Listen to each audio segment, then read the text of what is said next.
हर हर महादेव दोस्तों, ओम नमः शिवाय।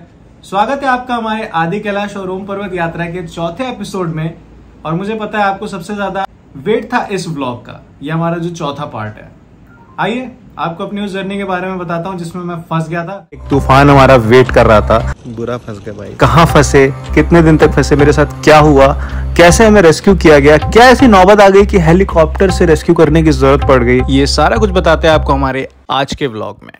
हमारे लास्ट व्लॉग में आपने देखा कि हमने आदि कैलाश ओम पर्वत सारी दर्शन कर लिए। उसके बाद नाभी विलेज में हमारा स्टे था, जहाँ पे कल्चरल इवेंट्स वगैरह हमने रात में अटेंड किए, बहुत ही ज्यादा मस्ती करी। और नाभी विलेज में हमारा वो स्टे था। 8 सितंबर 2022 नाभी विलेज में हमने स्टे किया। उसके बाद मॉर्निंग होती है 9 सितंबर 2022 की, जब ये सारी चीजें स्टार्ट हुई। 9 सितंबर हमारा प्लान था नाभी विलेज से नीचे धारचूला आने का, और फिर धारचूला में अपना सामान वगैरह, जो बैग्स वगैरह हमने ओरिजिनल वाले जो रखे थे, उसको लेके चकोरी विलेज जाने के। तो प्री शेड्यूल जो सारी चीजें थी उस हिसाब से सब कुछ चल रहा था। हमारी बोलेरोस तैयार हुई, हम अपनी गाड़ी में बैठे और नाभी विलेज से चल पड़े धारचूला के लिए। और बूंदी विलेज, जहां ये सारी कहानी होगी, वहां पे हमारी गाड़ी रुक जाती है। तो है guys, this is the 6th day. और नाभी विलेज में कल कल्चरल इवेंट अटेंड करने के बाद आज हमारी वापसी थी धारचूला के लिए। लेकिन हो गया एक सीन। अभी हम लोग हैं बूंदी नाम के एक गाँव में, और आगे का रास्ता हो चुका है बंद, बिकॉज ब्लास्टिंग हो रही है, रोड्स वगैरह बन रहे हैं। और कब खुलेगा इसकी कोई गारंटी नहीं है। शायद कल खुले या हो सकता है 3-4 दिन बाद खुले, कुछ नहीं पता। लेकिन अच्छी बात यह है कि हम लोग स्टक ज़रूर हुए हैं, लेकिन सेफ़ प्लेस पे हैं, या रुकने खाने रहने की कोई दिक्कत नहीं है। तो एमरजेंसी अगर कोई भी सिचुएशन आती है तो उसके लिए भी KMVN ट्रिप टू टेम्पल्स तैयार रहता है। यहाँ पे ऐसा नहीं है कि हम लोग फंस चुके हैं तो पहाड़ों के नीचे कहीं रह रहे हैं, ऐसा नहीं है। यहाँ पे प्रॉपर कैंप है, बंकर्स है, खाने पीने की व्यवस्था है, कोई दिक्कत नहीं है। बस घर से दूर है, बस यही एक दिक्कत है। लेकिन पहाड़ियों के लिए सब नॉर्मल बात थी, ये सब चीज़ें होती रहती थी। और हमें भी लगा चलो ठीक है, नेचर है, ये सारी चीज़ें हैं, कंस्ट्रक्शन काम चल रहा है, 2-3 दिन बाद जब वो खोल देंगे रास्ता, तो भाई खोलना था ही, खोल देंगे तो हम लोग नीचे चले जाएंगे। तो पहला दिन बीत गया। फिर पहले दिन की रात हम लोग जब सो रहे थे बंकर में, 9 सितंबर को ही ये आपदा वाली न्यूज़ आई थी, आप लोग को आई होगी 10 तारीख को। तो 9 सितंबर रात को हुई जबरदस्त बारिश। समुद्र तल से 3000 मीटर की ऊंचाई पे बूंदी विलेज में हम लोग उस बारिश का अनुभव कर रहे थे। रात को बंकर के अंदर हम सो रहे थे, और रात के 2 बजे मेरी नींद खुलती है। बहुत तेज बादल कड़कते हैं, बिजली कड़कती है, फाइबर के ऊपर जब बारिश की बूंदें आती है ना, टप टप टप टप टप टप टप, तो ऐसा डर लगता है कि जैसे कोई गोली मार रहा हो। ये हमारी पूरी ट्रिप की पहली बारिश थी। पूरी ट्रिप में हम लोगों ने आदि कैलाश, ओम पर्वत, हर जगह घूम लिया, लेकिन कहीं बारिश नहीं हुई थी। ये 9 तारीख की रात 2 बजे जो बारिश स्टार्ट हुई है और सुबह 5, 5:30, 6 बजे तक हुई है ना, इसने 4 घंटे तो ऐसी दहशत कर दी थी दिल में कि भाई क्या हो गया। Hey guys, this is the day 7th। आपको पता है लाइफ का सबसे बड़ा डर क्या होता है? कल मुझे पता चला। जब आप कहीं फंसे हो, स्टक हो माउंटेन्स में, रास्ता बंद हो, लैंडस्लाइड हो रही हो, ब्लास्टिंग, ये सारी चीज़ें हो रही हों, और रात में बारिश हो जाए भाई। रात भर बारिश हुई है भाई, और जो मेरी दिल की धड़कनें तेज़ हुई है ना, धक धक धक धक, बता नहीं सकता। इतनी ख़तरनाक बारिश मैंने अपने जीवन में नहीं देखी। वो बर्फ़ गिरी हुई है, और भगवान से मना रहे हैं, भगवान जी आज हम लोग निकल जाएं। लेकिन बाद में नीचे से न्यूज़ आती है, धारचूला में आई आपदा। काली नदी जो आपका बॉर्डर था इंडिया नेपाल का, उसमें बहुत भारी फ्लड आ गया। वहां नीचे बादल फट गया धारचूला में, और पूरा रास्ता जो आदि कैलाश पर्वत वाला था, धारचूला से गुंजी तक का, उस रास्ते में बहुत जगह रास्ते नष्ट हो गए, टूट गए। बीच बीच में ऐसे पैचेस थे कि आपको पता नहीं लगेगा कि पत्थर कहाँ से गिरेगा, और अगर गिरेगा तो पूरा सर खोल देगा। मतलब ऐसी सी जगह थी वो। नॉर्मल कंडीशंस में बहुत खतरनाक थी, तो बारिश होने के बाद और बादल फटने के बाद तो वो जगह पूरी तरीके से खतरनाक हो गई। मतलब जाने लायक कोई चांस ही नहीं था वहां से जाने का। कंस्ट्रक्शन का काम अलग चल रहा था, इस आपदा ने काम और बिगाड़ दिया। फिर नीचे में हमको सुनने में आया कि बहुत ज़्यादा आपदा आ गई है, कई कैजुअलिटीज़ हो गई हैं नेपाल में, कई गांव नष्ट हो गए हैं। इंडिया साइड में भी उसका असर देखने को मिला है। तो ये सब सुन के मन और ज़्यादा घबरा गया, और सारे लोकल्स ने ये चीज़ें बार बार बोल बोल के अंदर और दहशत भर दी। फिर पसीने जैसे अभी मुझे आ रहे हैं, अभी तो पंखा बंद किया, लेकिन उस टाइम रियल में ठंडी में पसीने आ रहे थे। 10 तारीख को दोपहर में या शाम में जब मैं थोड़ा सा बाहर टहल रहा था अपने उस कैंप के, तो एक हमारे ड्राइवर थे, उन्होंने बताया कि सब लोग हेलीपैड की तरफ भाग रहे हैं। तो यहाँ पे भाई खतरनाक एडवेंचर हो गया। फाइनली भोलेनाथ ने हमारी सुन ली और हम लोग जा रहे हैं हेलीपैड। आ चुके हैं हम लोग हेलीपैड। ये KMVN टेंट हाउस के साथ जस्ट आगे ही है और हेलीकॉप्टर से जाएंगे धारचूला। सो फार सो गुड। मेरी तो हालत ख़राब हो गई थी भाई, एक जगह पे 2 दिन से रुका हुआ हूँ, एकदम बैंड बज चुकी थी। लेकिन फाइनली पहली बार हेलीकॉप्टर में बैठेंगे भी, और ऐसे समय पे बैठेंगे जब कुछ इमरजेंसी सिचुएशन है। रोड्स पूरी ख़राब है और उन्हें बनने में बहुत टाइम लगने वाला है, तो हम लोग को यहाँ बहुत रुकना पड़ता है, इसलिए फाइनली हेलीकॉप्टर से जा रहा है। हम लोग सामान वगैरह लेके नीचे भागते हैं कि भाई चलो हेलीकॉप्टर आ रहा है, और हम लोग जा रहे हैं। हेलीपैड पहुँचते हैं जो कि 1-1.5 किलोमीटर था हमारे कैंप से। वहाँ पे सारे लोग भीड़ जमा करते हैं। हमारे ग्रुप के 27 यात्री जितने थे, सब लोग मतलब सामान वामान लेके अपना तैयार रहते हैं कि भाई जाने की बारी आ गई, जाने की बारी आ गई। तो फाइनली हम सभी लोग जाने वाले हैं हेलीकॉप्टर से नीचे धारचूला। अब लग रहा है कि भोले बाबा ने सुन ली। तो फिलहाल एक हेलीकॉप्टर में एक बार में 5 लोग बैठेंगे, तो 6 लोग का ग्रुप बना है। हम लोग कुल 30 लोग हैं, तो 5-5 करके बैठेंगे। जो लास्ट टाइम होगा वो मेरा होगा, क्योंकि मैं सबसे छोटा हूँ। अभी मैं एकदम पागल हो गया था, सच बताऊँ, एकदम अंदर से लग रहा था कि यहाँ से निकलूँ भाई, एकदम दिमाग ख़राब हो गया था। लेकिन चलो finally we are going. Thanks to Shiv भगवान, thanks to KMVN, thanks to trip to temples and thanks to everyone जिन्होंने प्रे किया हमारे लिए। ओम नमः शिवाय।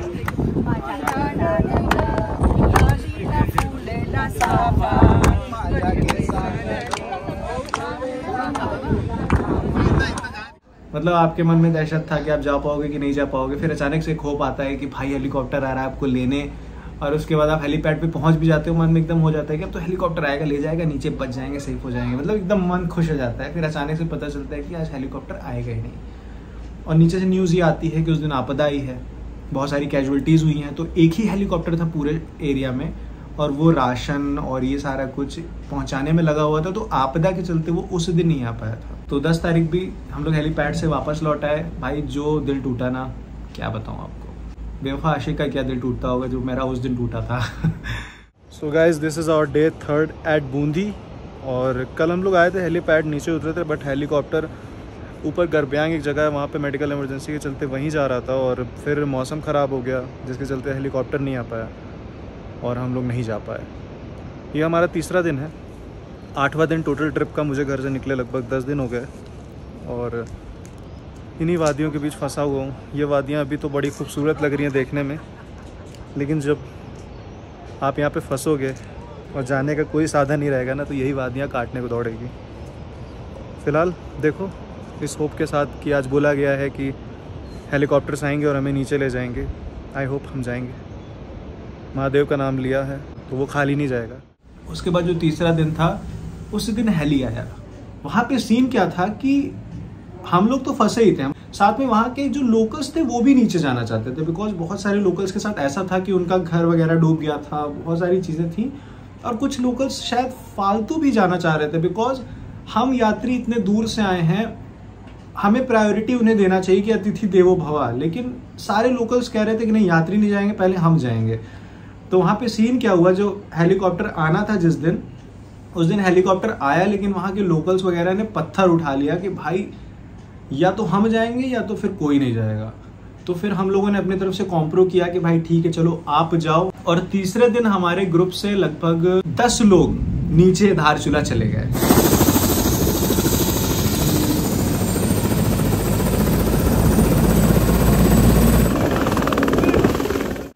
खैर तीसरा दिन भी था, हम 17 लोग बचे थे और 3 गाइड। 10 लोग जा चुके थे नीचे धारचूला। चौथा दिन आया, तो आप आए, बाहर आई। आज चौथा दिन हमारा बूंदी में, 9वां दिन इस पूरी सफर का, और 11 दिन हो गए मुझे घर से निकले। आज चौथा दिन है। 3 दिन से यहाँ पे, मतलब जगह तो अच्छी है, लेकिन एक जगह अगर आप स्टे करोगे और यहीं पे रहोगे बिना नेटवर्क के, बिना कम्युनिकेशन के, तो जगह काटने को दौड़ती है। लेकिन हमारे रविंद्र भैया से मुलाकात हो चुकी है। जय बोले जय बोले। इनका यूट्यूब चैनल है रविंद्र सोलंकी व्लॉग्स करके, और केदारनाथ या जितने भी ट्रैकिंग के वीडियो होते हैं, मेनली केदारनाथ का इनका जो है चैनल भोले के वक्त है। तो केदारनाथ अगर आप लोग जाना चाहते हो या कहीं भी जाना चाहते हो इस तरह के ट्रैक में, तो इन्फॉर्मेटिव वीडियो रहती है। सारी इन्फॉर्मेशन आपको A to Z इनके चैनल पे पता लग जाएगी। और बाकी भैया आए हैं, कैसा रहा आपका आदि कैलाश का अब तक का सफर? अभी आज ये जा रहे हैं ओम पर्वत के दर्शन करने के लिए, अभी तक का सफर कैसा रहा? नीचे कैसी बीती आपकी रात? मतलब क्या बताए ना, एडवेंचर का जो ए से लेके पूरा आर तक आता है ना, वो सारा एक्सप्लोर किया हमने।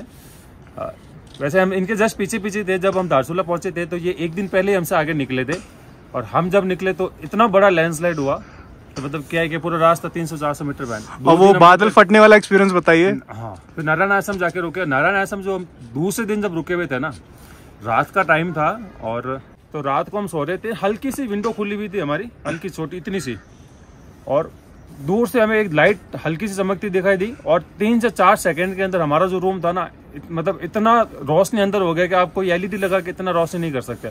और उसके कम से कम 15 या 20 सेकंड बाद भयंकर वाली आवाज आई, मतलब पहले लाइट आई फिर आवाज आई। वो जो बादल फटा था वो फटा था धारचूला में, जिसकी वजह से मतलब नेपाल के भी काफी 30-40 लोग बह गए हैं, और इंडिया में भी कैजुअलिटी कम है। नेशनल न्यूज बन गई। कल सीएम भी आए हुए थे, इस वजह से साहब भी थे वहाँ पर धारचूला में। मैं धारचूला में था, सौरभ भाई यहाँ फंसे हुए थे, बूंदी में फंसा हुआ था। तो चलो अभी टच बहुत वो रहा है एडवेंचर वाला। सबसे अच्छी बात है कि हमारी मुलाकात इस ट्रिप पे लिखी थी। इनका जो बैच था और हमारा जो बैच था, कहीं से लग नहीं रहा था कि मुलाकात हो पाएगी, लेकिन भोले बाबा ने मिला दिया। हाँ, आपदा जरूर आई लेकिन मुलाकात हो गई। आपदा में अवसर। चलिए आगे के ट्रिप के लिए बहुत सारी शुभकामनाएं। जाइए महादेव के दर्शन करिए, और बहुत अच्छे से दर्शन हो, इसकी शुभकामनाएं। जगरा वीर बजरंगी, हर हर महादेव। आज चांसेस है कि हम लोग 17 लोग बचे हैं, 17 यात्री और 3 गाइड, मतलब 20 लोग बचे हैं। एक सॉर्टी, मतलब एक बार में हेलीकॉप्टर 5 लोग को ले जा रहा है, तो 4 बार में हम लोग को नीचे ले जाया जाएगा। और बाकी जो हमारे रविंद्र भैया जिनसे हमने आपको मिलाया, वो जिस रास्ते से होकर आए हैं, एक नारायण आश्रम पड़ता है, तो नारायण आश्रम से उनको 3-4 किलोमीटर पैदल चलना पड़ा, और उन्हें 1.5 घंटा लगा। पूरा पहाड़ से नीचे आना पड़ा। इसके अलावा रास्ता टूटा हुआ है, स्लाइडिंग है, पत्थर गिर रहे हैं। ऐसी कंडीशन में भी वो यहाँ पर आए चल के कुछ गाड़ी से, और रात में पहुँचे। सुबह मुझे पता चला कि रविंद्र भैया भी आए हुए हैं, और आज लगता है कि हमें रेस्क्यू कर लिया जाएगा। तो फिंगर क्रॉस्ड, और हर हर महादेव। यात्रा भैया की शुभ हो, हमारी तो हो चुकी है। अब हम लोग नीचे पहुँचे जल्दी बस। तीसरे दिन जब हमारे 10 यात्री नीचे गए थे तो बताया गया था कि आपको चौथा दिन जो हमारा है, हमारा फंसने का जो 4th डे है, उस दिन आपको कुछ नहीं करना है। आपके 10 लोग तो जा ही चुके हैं नीचे, और जितने 17 लोग और बचे उन्हें भी सुबह 9 बजे बड़े आराम से नीचे ले जाया जाएगा, कोई दिक्कत नहीं है। हम लोग रात में मतलब ये सोच के सोए थे कि चलो बढ़िया है। तो उसके बाद बड़ा वेट किया हम लोगों ने। वो 9 बजे से लेके शाम के 5 बजे तक कोई हेलीकॉप्टर ना हेलीकॉप्टर का कहीं दूर दूर तक नामो निशान। हमारे ग्रुप से उस दिन 17 लोग बचे थे, 5 लोग और गए थे। शायद 1 बजे दोपहर में हेलीकॉप्टर आया था, 5 लोग और गए थे, फिर 12 लोग बचे थे। 5 बज गए शाम के। हेलीकॉप्टर के उड़ने का जो समय था वो 5:40 था। 5:40 के बाद हेलीकॉप्टर ना उड़ता, और आपदा को भी 2-3 दिन हो चुके थे। तो उसके बाद ये था कि भाई अब आपदा वाला जो सारा सीन खत्म हो चुका है, अब हेलीकॉप्टर नहीं, जब रास्ता बनेगा तब आप लोग नीचे आओगे। मतलब अगर चौथे दिन हेलीकॉप्टर ना आता तो 5वें, 6ठे, 7वें दिन हेलीकॉप्टर दिखने का कोई चांस ही नहीं था। वो लास्ट डे था और आखिरी के आधे घंटे बचे थे। मैं मनी मन सोच रहा था कि शाला पता नहीं मैं कब अपने शहर को देखूंगा, कब मम्मी पापा से मिलूंगा, कब दोस्तों से मिलूंगा, कब प्रयागराज जाऊंगा। अंदर से इतना ज़्यादा डिप्रेस्ड हो गया था, और सबसे छोटा भी था, तो मुझे लग नहीं रहा था कि मुझे प्रायोरिटी दी जाएगी। हेलीकॉप्टर अगर आएगा भी तो मुझे नहीं लग रहा था मैं बैठूंगा। तो आखिरी के जो 12 लोग थे उनमें 6-6 लोगों का ग्रुप हो गया, और हेलीकॉप्टर में कभी 4 लोग को बैठा रहे थे, कभी 3 लोग को बैठा रहे थे, क्योंकि अलग अलग जगह से और भी लोग को लेके आ रहे थे। तो जितनी जगह हो रही थी हेलीकॉप्टर में उतने लोग को बैठा रहे थे। मैंने महादेव को याद किया, और हेलीकॉप्टर आई। हमारे साथ जो गुजराती फैमिली थी और एक महाराष्ट्री फैमिली थी। तो महाराष्ट्र फैमिली के 6 लोग थे, वो ये चाहते थे कि वो साथ में ही जाएं, वो अलग अलग नहीं जाना चाहते थे। और जो गुजराती फैमिली थी उनमें 5 लोग थे, और वो जो छठा लड़का था उनके ग्रुप में वो मैं ऐड हो गया। तो भाई ये था कि अब हेलीकॉप्टर आएगी, एक बार में 6-6 लोग जाने हैं, तो जो पहला सॉर्टी आएगी उसमें मैं बैठूंगा। तो मैं बड़ा खुश हो गया कि चलो भाई अब हेलीकॉप्टर आएगी तो मैं बैठूंगा ही बैठूंगा। फिर हम लोग वेट कर रहे थे, 5 बजे हेलीकॉप्टर नहीं आया, और 5:15 पे फिर हेलीकॉप्टर आता है एकदम नीचे से वैली से होता हुआ। और फिर जैसे ही हेलीकॉप्टर उतरता है, मैं अपना सामान लेके एकदम तैयार था कि भाई चाहे जो हो मैं ही बैठूंगा सबसे पहले। हेलीकॉप्टर उतरा, मैं सबसे पहले बैठा हूँ, और भाई फिर उसके बाद मैंने अपनी वीडियो ऑन करी है, और दिल को जो खुशी मिली है ना।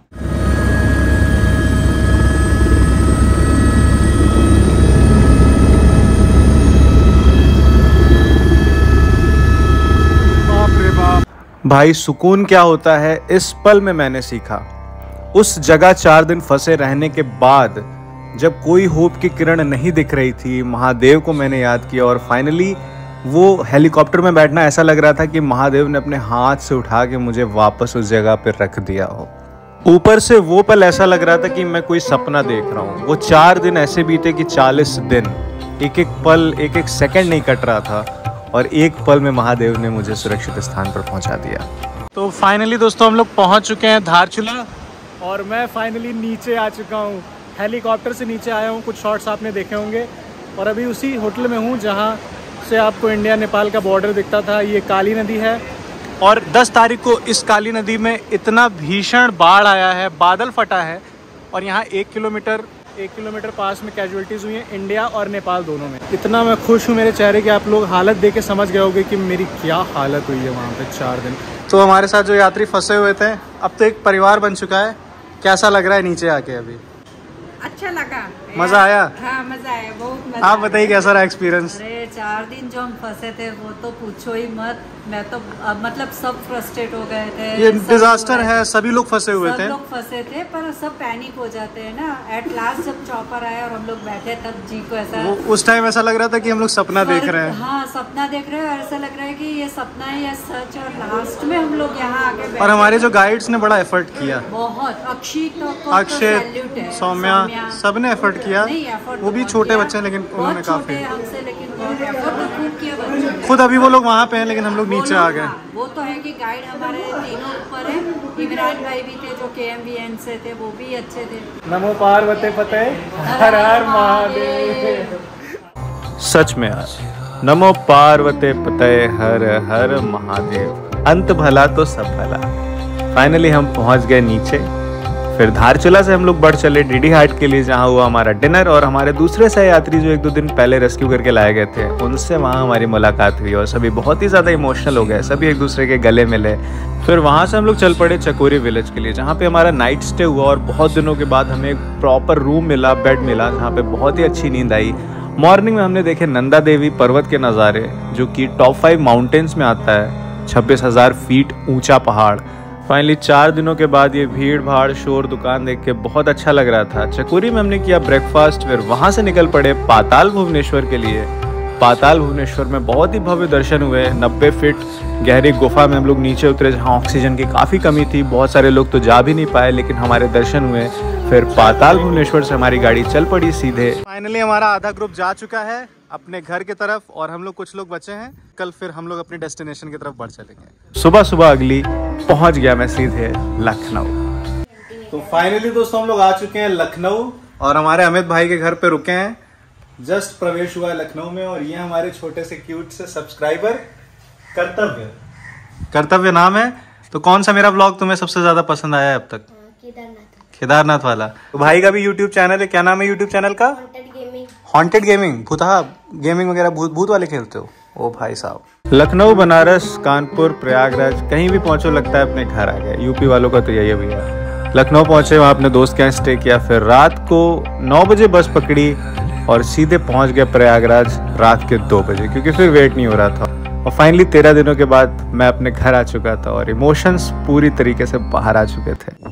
फाइनली दोस्तों प्रयागराज आगमन हो चुका है और प्रयागराज पहुंचते ही मैं जो रोया हूँ ना।